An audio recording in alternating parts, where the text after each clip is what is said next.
Hey guys, welcome back to a new vlog. আগের দিনের ব্লগটাতে তো তোমরা দেখেছো যে বান্ধবীর বিয়ের সকালবেলা জল সইতে যাওয়া এইগুলো শেয়ার করেছিলাম আগের ব্লগটাতে। তো আজকের ব্লগটাতে সেই দিন রাত্রিবেলাতে কত মজা করেছি সেগুলোই তোমাদের সাথে শেয়ার করব। আমি আর আমার সেই কলেজের বান্ধবীরা 3 জন মিলে এসেছি একসাথে। তো দেখো, আমরা যখন এসেছি এখানে বিয়েবাড়িতে সেরকম কেউই আসেনি, এমনকি পৌলমী যে ব্রাইড সেও এসে পৌঁছায়নি, ফাঁকা একদম বিয়েবাড়ি। তো সুলগ্না যে আরেক বান্ধবী এসছে আমাদের সাথে, ওর আজকের দিনে আরেকটা বিয়েবাড়ি আছে পাড়ায়, তো সেই জন্য ও বেশিক্ষণ থাকবে না, ও প্যাকেট নিয়ে চলে যাবে আর কি, ও খেতেও পারবে না। তো ওই জন্যেই আমরা আরও আগে আগে আসলাম, তাড়াতাড়ি রেডি হয়ে, যেহেতু তাড়াতাড়ি বেরিয়ে যাবে ও, আর আমাদেরও তো বেশি রাত করলে হবে না, তাড়াতাড়ি বাড়ি ফিরবো। পৌলমী আসার আগে দেখো ব্রাইডের জায়গাতে বসে আমরা সবাই ছবি তুলে নিচ্ছি। এখন সুলগ্না ছবি তুলছে আর ঐশ্বর্য ছবি তুলে দিচ্ছে। ঐশ্বর্য তো ছবি তোলাতে এক্সপার্ট একদম, ও খুব সুন্দর ছবি তুলতে পারে। আর সুলগ্না হচ্ছে পোজ দেওয়াতে এক্সপার্ট। সুলগ্না যা দারুণ দারুণ পোজ দেয়, আমাদের মাথায় অত সুন্দর পোজ আসবে না। আর এটা হচ্ছে বিয়ের ছাতনাতলাটা খুব সুন্দর করে সাজিয়েছে। এখন ঐশ্বর্য বসে ছবি তুলে নিল, আমরা 3 জন একসাথেও কয়েকটা টুকটাক সেলফি তুলে নিলাম। এখন যাব স্টার্টার আইটেমের স্টলের দিকে।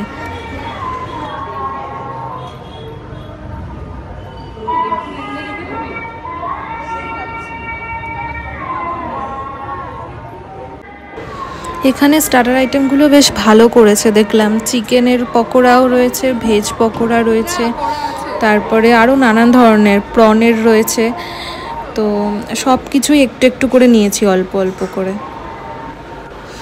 এই দিকটাতে মকটেল কাউন্টার করেছে আর বেশ সুন্দর করে সাজিয়েছে দেখো লাইট দিয়ে। তো আমি ব্লু লেগুন বললাম, ব্লু লেগুনটা বেশ ভাল লাগে টেস্টটা।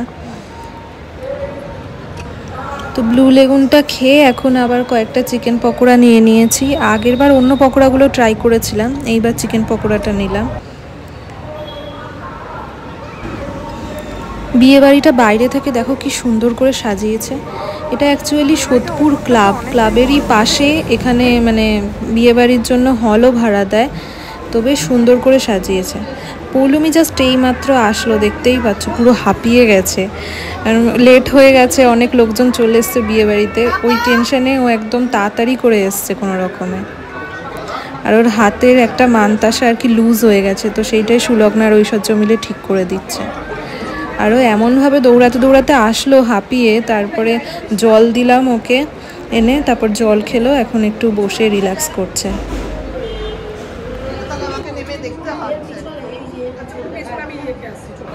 এখন ক্যামেরাম্যানরা পৌলমীর ফটোশ্যুট শুরু করেছে।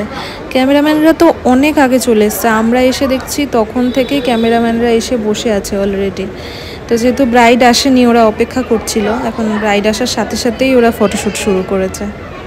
আর সুলগ্না যেহেতু চলে যাবে তাড়াতাড়ি, ওর আরেকটা বিয়েবাড়ি আছে, তো ওই জন্য ও বলে রেখেছিল যে ও প্যাকেট নিয়ে যাবে, নিয়ে চলে যাবে। তো ওই জন্য পৌলমীরই কাকু প্যাকেট ব্যবস্থা করে নিয়ে আসলো। তো এখনও বেরিয়ে যাবে আর কি, আমি আর ঐশ্বর্যই থাকবো, একটু পরে খেতে বসবো। টাটা। সুলগ্না চলে গেল, এখন আমি আর ঐশ্বর্য বসে আছি। আর পৌলমীর বিয়ের লগ্ন তো অনেক দেরিতে, মানে 10:30 কি না আরও পরে, 12টা থেকে মনে হয় লগ্ন, 12টা থেকে লগ্ন, সারা রাত ধরে ওদের বিয়ে হবে। সেই মানে 3টে তো বেজে যাবে, 12টার পরে লগ্ন লাগবে আর কি।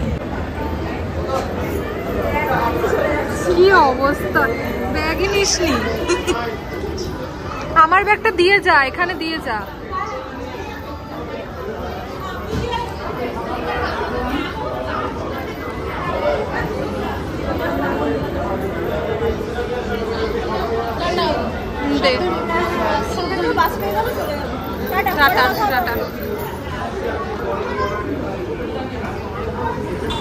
সুলগ্না নিজের ব্যাগ ফেলেই চলে গেছিল, বেরিয়ে গিয়ে আবার ফেরত এসে ব্যাগটা নিয়ে গেল।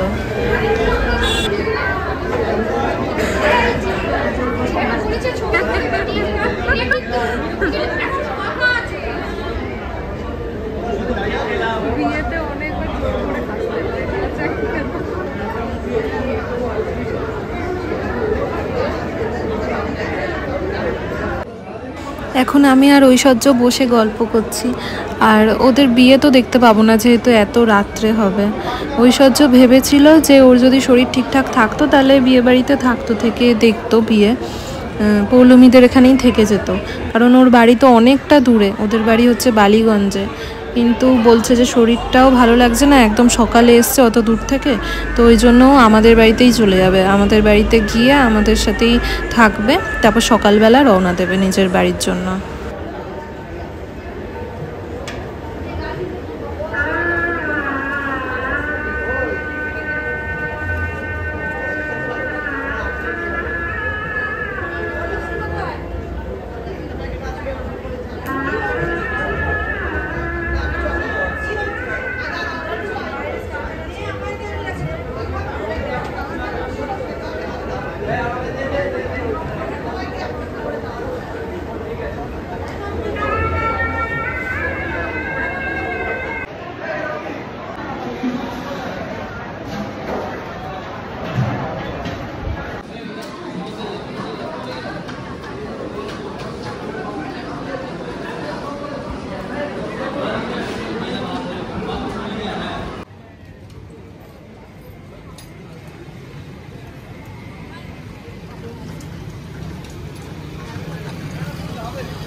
এই মাত্র সবে আমরা বাড়িতে আসলাম বিয়ে বাড়ি থেকে, তা এখনও ড্রেস চেঞ্জ করিনি, করব।